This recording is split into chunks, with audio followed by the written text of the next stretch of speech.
प्रभु की स्तुति करो।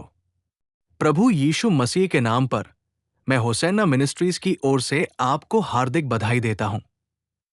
प्रभु आपको आशीर्वाद दें और आपकी रक्षा करें। प्रिय मित्रों, आज मैं पवित्र शास्त्र से भजन 119 श्लोक 71 पढ़ रहा हूं। यह भी ध्यान रखना चाहिए कि मेरे लिए दुख उठाना अच्छा है, ताकि मैं तेरे नियमों को सीख सकूं। उस अंश को देखें जिसमें हम दुख के अनुभव के साथ आने वाले आशीर्वाद को समझते हैं। वास्तव में दुख हमारे लिए एक कड़वा अनुभव है, आपके लिए नहीं, मेरे लिए नहीं, किसी के लिए नहीं। अगर हम समझते हैं कि दुख एक कठिन परिस्थिति है, तो हम उन चीजों के बारे में सोच सकते हैं जो अंदर छिपी है। अगर हम इसके बारे में सोच सकते हैं, तो दुख हमें बहुत कुछ सिखाता है। सफलता से भी ज्यादा दुख हमें सबक सिखाता है।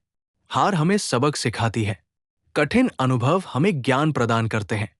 हमें यह समझना चाहिए कि इस दुख के अनुभव में बहुत सी अच्छी बातें छिपी है। ये भजन हमारे लिए भी है। जब मैं पढ़ता हूं तो मैं तेरे नियमों को सीख सकता हूं। अर्थात जब मैं संकट में होता हूं तो मैं तेरे नियमों को सीख सकता हूं। प्यारे भाइयों, परमेश्वर के नियम हमारे लिए बहुत अच्छे और बहुत कीमती है। उनके बिना हम परमेश्वर से दूर हो जाएंगे। देखो, जब इस्राएली मिस्र से बाहर आए तो उन्होंने परमेश्वर से दूर रहने का तरीका सीखा।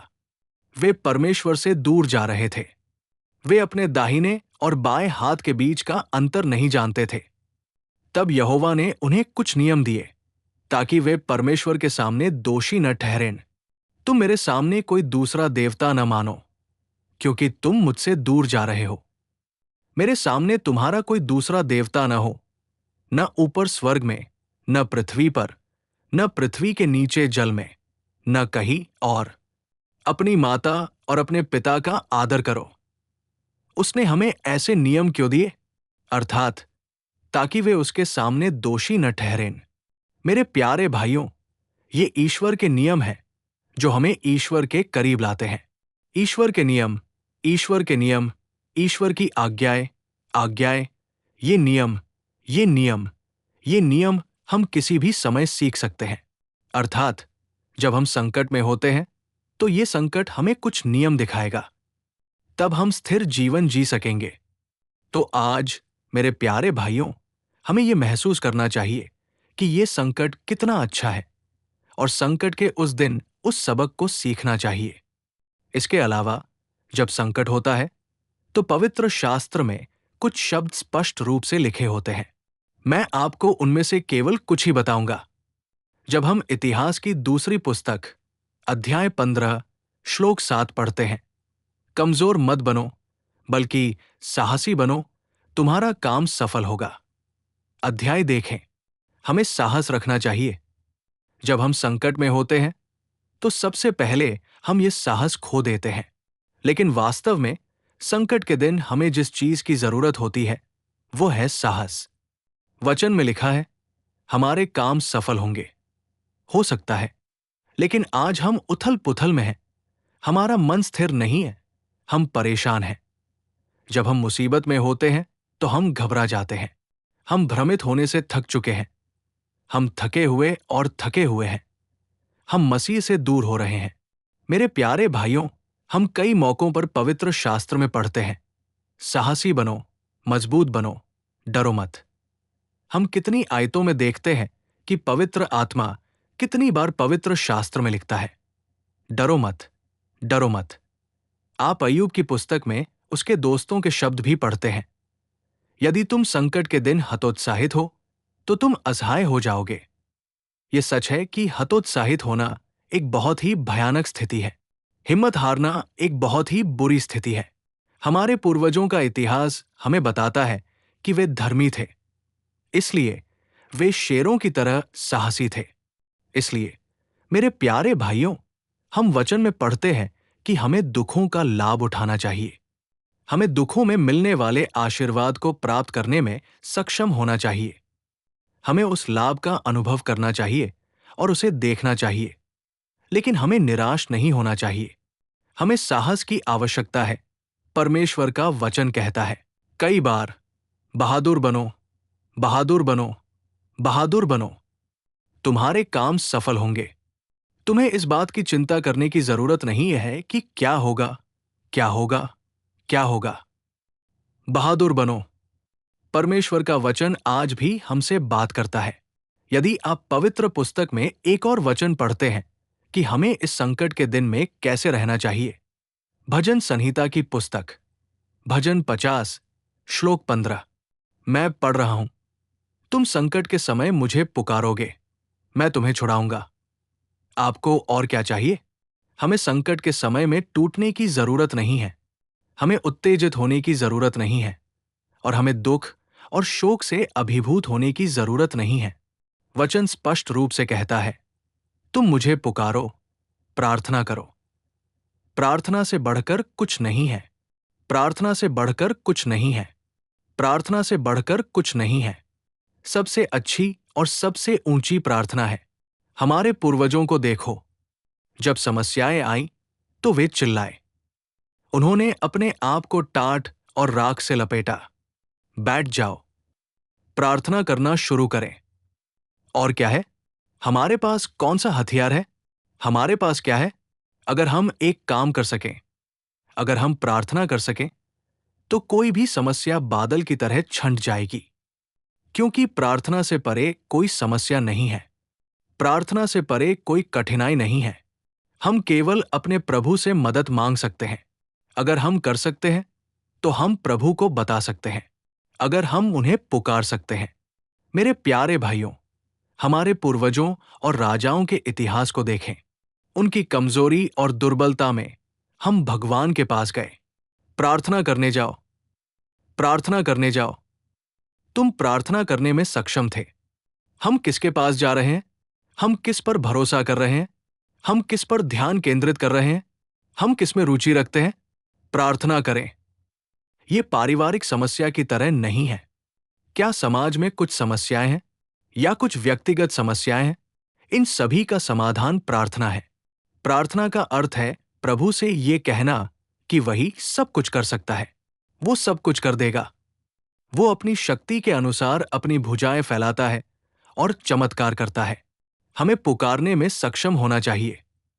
जब दाऊद ने प्रार्थना की तो क्या प्रभु ने शक्ति नहीं दी? जब हिजकिय्याह ने प्रार्थना की तो क्या उसने उसे जीवन नहीं दिया? जब मनुष्य ने प्रार्थना की तो क्या उसने उसे क्षमा नहीं किया और उसे राज्य नहीं दिया? जब यहोशापात ने प्रार्थना की तो क्या परमेश्वर ने सहायता नहीं की? कितने इतिहास उत्पन्न हुए हैं? क्या प्रार्थना समाधान है? क्या ये प्रभु को बताना नहीं है? क्या ये समाधान है? क्या ये प्रभु की सहायता प्राप्त करना, उनकी शक्ति प्राप्त करना और साहस के साथ आगे बढ़ना और जीतना है? क्या ये ऐसा अद्भुत आशीर्वाद है जो हमें प्राप्त होना चाहिए? और आज हम इसे स्वयं कर रहे हैं। जब परिवार में कोई समस्या होती है तो पूरे परिवार को एक साथ आना चाहिए। प्रार्थना करें और देखें। छोटे बड़े, बूढ़े बूढ़े, परिवार के सदस्य सभी हाथ मिलाएं, हाथ मिलाएं। जब हम समाज में किसी समस्या का सामना करते हैं तो मंडली, मंडली और मंडली एक साथ प्रार्थना करते हैं। प्रार्थना करना कितना अद्भुत अनुभव है। प्रार्थना करना हमारे लिए सफलता की सीढ़ी है। इसलिए जब हम इस परेशानी का सामना करते हैं तो हमें प्रार्थना करना सीखना चाहिए। हमें प्रार्थना करने में सक्षम होना चाहिए। हमें सफलता देखने में सक्षम होना चाहिए। हताश, हतोत्साहित और हतोत्साहित होने का क्या फायदा है? अगर हम हार मान लेते हैं तो इससे हमें कोई फायदा नहीं होगा। अवसाद हमें कोई जीत नहीं दिलाता। अवसाद हमें कोई समाधान नहीं दिखाता। अवसाद हमें कोई रास्ता नहीं दिखाता। प्रार्थना हमें दिखाती है। तो आइए हम उस प्रार्थना को अपनाएं। तीसरा, रोमियों को लिखे पत्र में संत पौल ने एक महान शब्द लिखा। जब हम 5वें अध्याय का 4था वाक्य पढ़ते हैं, हम अपने क्लेशों में घमंड करेंगे। यहां देखिए, परमेश्वर का सेवक पौलुस कहता है कि जब हम पर क्लेश आते हैं तो हमें घमंड करना चाहिए। एक शब्द में, हमें उन्हें सम्मान के रूप में मानना चाहिए। क्लेश सम्मान है। ये शब्द नया है। हम क्या सोचते हैं? हम क्लेशों को अपमान के रूप में सोचते हैं। जब हम पर क्लेश आते हैं तो हम शर्मिंदा महसूस करते हैं। ये मेरे साथ क्यों हुआ? मैं इतना समर्पित हूं, मैं इतना धर्मी हूं, मैं इतना सच्चा हूं। ये अपमान क्या है? ये निंदा क्या है? ये विरोध क्या है? ये सभी चीजें हमें पीड़ा देती है। लेकिन पौलुस यहां कहता है, तुम्हें घमंड करना चाहिए, उन्हें अपने सम्मान के रूप में चुनना चाहिए। जब हम पीड़ित होते हैं तो महिमा की आत्मा हम पर रहती है। अगर हमने दुख उठाया है तो हमें प्रशंसा, महिमा, सम्मान और आदर मिलेगा। अगर हम पीड़ित होते हैं तो हमें इनाम मिलेगा। और क्या ये सम्मान की बात नहीं है जब हम परमेश्वर से पुरस्कार प्राप्त करते हैं? क्या ये सम्मान की बात नहीं है जब हम परमेश्वर से प्रशंसा प्राप्त करते हैं? मेरे प्यारे भाइयों, हमें दूरदर्शिता के साथ सोचना चाहिए और आध्यात्मिक होना चाहिए और हमें समझना चाहिए। हमें ऊपर बताई गई बातों की तलाश करनी चाहिए, लेकिन हमें यह भी नहीं सोचना चाहिए कि कोई हमारे बारे में कुछ सोचता है कि वो हमारे बारे में नहीं सोचता, कि कोई हमारे बारे में कानाफूसी कर रहा है, कि कोई हमारे बारे में कानाफूसी कर रहा है। वो मेरे बारे में क्यों कानाफूसी करे? उन्हें कानाफूसी करने दो। अब क्या हुआ? उन्हें बोलने दो, उन्हें बोलने दो, उन्हें बोलने दो। हमें इससे क्या लेना देना? अगर वे बोलते हैं, अगर हम उसे सहन करते हैं, तो हमें परमेश्वर से अपना इनाम मिलेगा। कोई भी हमारे बारे में कुछ भी न सोचे, कोई भी हमारे बारे में बुरा न सोचे, कोई कठिनाई हमारे पास न आए, कोई दर्द हमारे पास न आए, कोई हमें इनाम न दे। आपके लिए इनाम क्या है? आपने क्या अनुभव किया है? आपने क्या सहा है? आपने क्या सहा है? इसका हमारा क्या जवाब है? मूसा ने जो सहा, उसे इनाम मिला। स्टीफन ने जो सहा, उसे इनाम मिला। यहोशू ने जो सहा, उसे इनाम मिला। और जिन्होंने सहा, उन्हें इनाम मिला। बिना दुख के, बिना निंदा के, बिना दुख के, बिना दुख के। मैं ये नहीं कह रहा हूं कि मुझे जीने के लिए इनाम मिलना चाहिए, यानी मैं ऐसी समस्याएं लाऊं जो है ही नहीं और उन्हें अपने सिर पर रख लूं। मैं ये कह रहा हूं कि हमें प्रत्येक परिस्थिति में होने वाले इस दुख के अनुभव को खुशी से अनुभव करना चाहिए। हमें इसे सम्मान मानना चाहिए। ये वो सम्मान है जो ईश्वर ने मुझे दिया है। बस इतना ही। मुझे अपने ईश्वर के लिए खड़ा होना चाहिए। मुझे अपने ईश्वर के लिए प्रयास करना चाहिए। मुझे अपने ईश्वर के लिए आगे बढ़ना चाहिए। हमें आनंदित होना चाहिए और गर्व करना चाहिए। संत पौल कहते हैं कि प्रेरितों के काम की पुस्तक में हम पढ़ते हैं कि जब हमारे पूर्वजों को समुदाय के सामने फटकारा गया, चेतावनी दी गई और अपमानित किया गया, तो हमारे लिए मसीह के लिए पीड़ित होना बेहतर है। उन्होंने कहा कि हम इसके योग्य हैं। हम पवित्र मसीह की पूजा करते हैं। हम पवित्र प्रभु की सेवा करते हैं। हम उनकी घोषणा करते हैं। उन्होंने जो कहा वो नहीं कहा। हमने क्या गलत किया है? हम इन कष्टों को अनुभव करने के योग्य हैं। हमारे अलावा और कौन पीड़ित होगा? और कौन पीड़ित होगा? केवल वही पीड़ित होंगे जो पवित्र जीवन जीना चाहते हैं। यदि आप पवित्रता नहीं चाहते हैं तो क्या कठिनाई है? आप जो चाहे खा सकते हैं, जहां चाहे जा सकते हैं, जहां चाहे रह सकते हैं, जो चाहे कर सकते हैं। क्या कठिनाई है? अगर आप ये सब नहीं करना चाहते तो क्या परेशानी है? क्या खड़े रहना मुश्किल नहीं है? क्या यही इनाम नहीं है? हमें ये सब गहरे अनुभवों में महसूस करना चाहिए। हमें इसका पालन करना चाहिए और आशीर्वाद पाना चाहिए। मैं आपको 3 बातें बता रहा हूं। दुख हमें कुछ सबक सिखाता है। ये हमारे लिए अच्छा है। दुख के इस दिन हमें बहादुर होना चाहिए। दुख के इस दिन हमें चिल्लाना चाहिए। दुख के इस दिन हमें इस दुख को एक गुण के रूप में चुनना चाहिए। तभी हम सबक सीख पाएंगे। हम उनके नियम, विनियम और उनके विधान सीख पाएंगे। हम ईश्वर से इनाम पा सकेंगे। मेरे ईश्वर हम सभी को ऐसी कृपा प्रदान करें। अपना सिर झुकाए। एक छोटी सी प्रार्थना। हे प्रभु, जीवन के स्वामी, मैं आपका धन्यवाद करता हूं।